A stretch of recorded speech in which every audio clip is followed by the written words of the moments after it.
All right, I've made it here to Nepal and I am so excited for this one.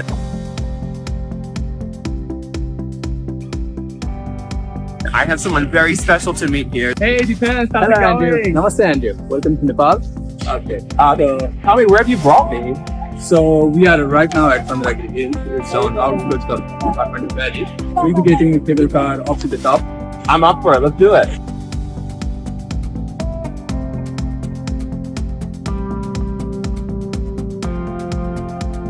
So we are seeing the Kathmandu Valley over there. On a good day, you can even see Mount Everest from over here. I gotta say, I'm so gutted that we can't see Mount Everest right now because It is a crossover with New Zealand and Nepal as well. So, you could be Sherpa Tenzing, I'll be Edmund Hillary today. Although we have a much easier route to get up the mountain than they did. Yeah. Have you been there? Have you been to Mount Everest? Yeah, I have actually been to the base camp. So I did a 10-day trekking up to the base camp. And imagine that you are on a mountain range on the highest mountain of the world. It was a hell of an experience and once in a lifetime moment, I guess. So tell me, what was more difficult, climbing to Mount Everest base camp or passing all of Crossover's entry tests? So let us say in 2019, the hardest part was completing the CCAT test. And so in 2021, the Everest part was the hardest. It's a very diplomatic answer. Yeah. I'm guessing Everest was probably a little more difficult, and you may be the only person who has actually climbed Mount Everest all the way to base camp and passed all of Crossover's entry tests. Might be. Yeah, that's pretty inspiring. And let's hope there are more candidates doing more so in the future as well.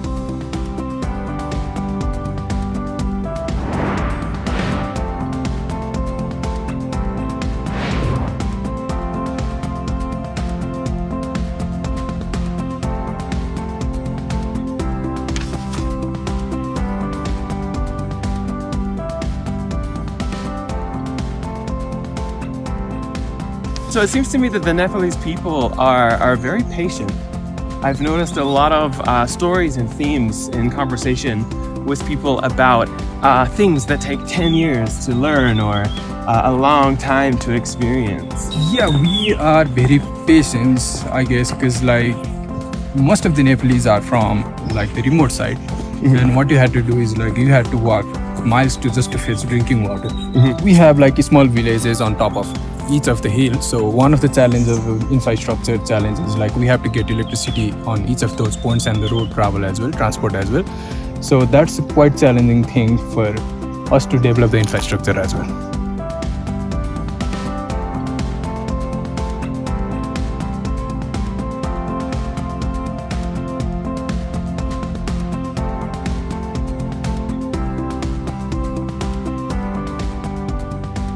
Wow, what a view. I can't believe it cleared. Yeah, finally. What an exercise in patience that was, but well worth it.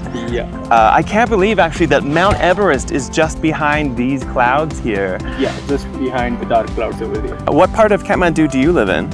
I live in the eastern side. It is called Zopati. So we are on the western side of the Kathmandu right now.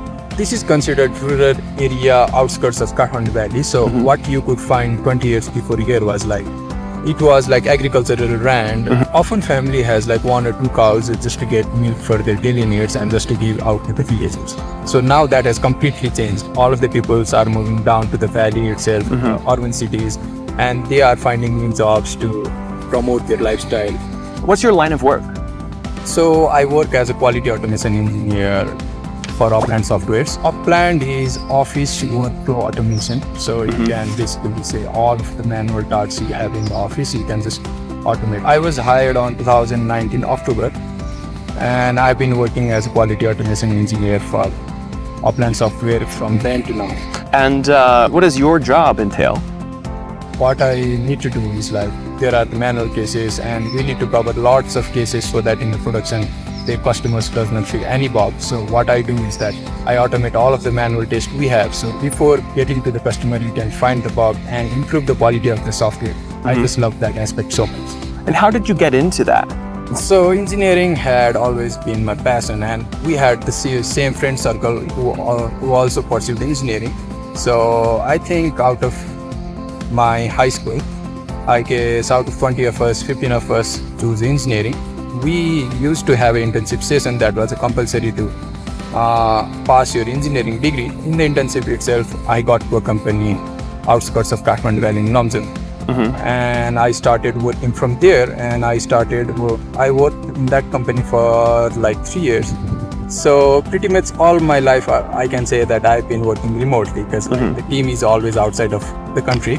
The place was called Chandragiri. After the 2015 earthquake hit Nepal, so some of the guys from Utah visited Nepal and they wanted to establish a IT center on the outskirts of Nepal and the remote village. So what the objective was, like they were teaching the local children as well. They were providing them a bachelor's degree, and what they wanted was like from taking the graduates, computer engineering graduates to their work, like they wanted the children to get exposed to the industry. Wow, that's a really meaningful line of work. So you were directly helping not only to rehabilitate the community from a major earthquake, but also to help students follow in your footsteps and become a software engineer. There is a proverb as well. So give a man a fish, he will eat for a day, but teaching fishing, he will eat for a life. Right? And how did you end up back in Kathmandu? So my father was not feeling well around the beginning of 2019. I heard about some things that he had to go to hospital like once a week, and I decided to leave Lomzin and came to Kathmandu. So hopefully the previous company management allowed me to work from Kathmandu itself for more than a year. So what led you to change your situation, change your employment? So I was in Kathmandu and happy, but as I said, I was not looking for a job, switch job, but I stumbled across an ad on LinkedIn itself, and I thought that I'm working remotely right now for a year, so let's give a remote job as a try as well. So that was the trigger point. I applied to LinkedIn. If I had been in Lomzin, I might not have given crossover a try. I guess it was fate. Did you get hired immediately? The first time I went up to the interview, but after the interview, they said that we are offering a job to a different candidate which we had applied previously. What crossover did was that they contacted me a couple of weeks later, and they said that we have an exciting offer for you, like for the similar role, but for a different company. So I gave an interview with that particular company, and now 4 years down, I'm still working for the same company. Something that I've noticed from hearing some of your story is you're really not afraid to tackle something difficult. Can you talk to me about some of the difficult things that you've done? I think the trekking is quite a thing to do if you want to challenge yourself physically and mentally as well. We have like 8 of the top 10 8,000 meter mountains in the world. That's extraordinary. Talk to me about how getting this job has changed through the course of your life. Like, how is your life different than it would have been if you hadn't gotten this remote job? It has provided a great opportunity. I would like to bring the point of salary as well. So when I joined Crossover, I think my salary tripled from what I was getting in my company working in Nepal. So that was also quite significant change. Wow. And if you've been here for 4 years, that means essentially you've earned in 12 years what you would have earned in 4, which is a little bit mind-blowing. What have you done with that? My father had investment in the stock market, which went down a significant amount, and we did not have built a house as well. So the pay from the crossover helped me to build my house, which was completed 2 years ago. You've mentioned your father a lot because you moved back to Kathmandu to be near him for health reasons, and the earthquake affected his investments.